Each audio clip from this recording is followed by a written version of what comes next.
Assalamualaikum. Jumpa lagi dengan saya di channel Dani Cinema yang membahas tentang film India. Masih di serial film Ganga. Dimulai dari Nirajan yang pingsan karena stres memikirkan kedua putranya.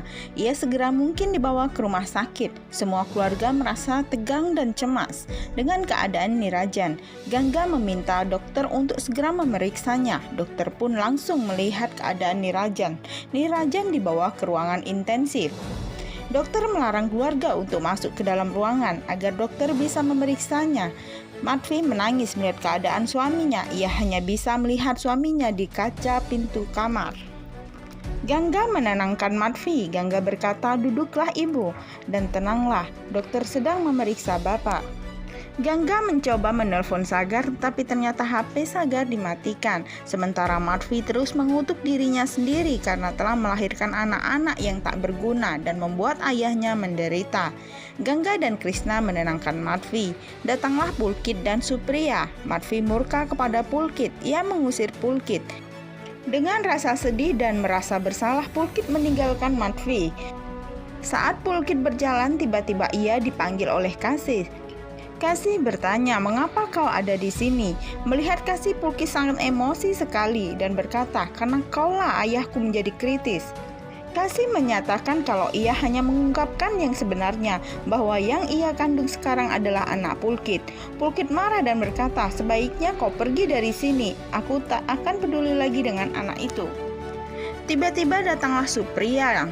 Supriya berkata, "Kau telah merusak rumah tangga orang lain. Sebaiknya kau pergi bersama anakmu, karena hubunganmu sama sekali tidak sah."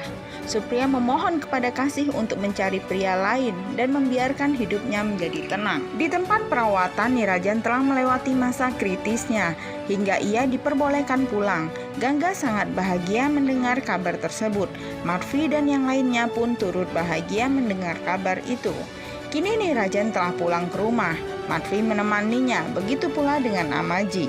Ganga merawat Nirajan dan memberikannya minum. Madhvi dan Amaji terdiam. Nirajan memanggil Ganga dan melarangnya untuk keluar rumah lagi. Ganga pun berjanji tidak akan keluar lagi dari rumah ini.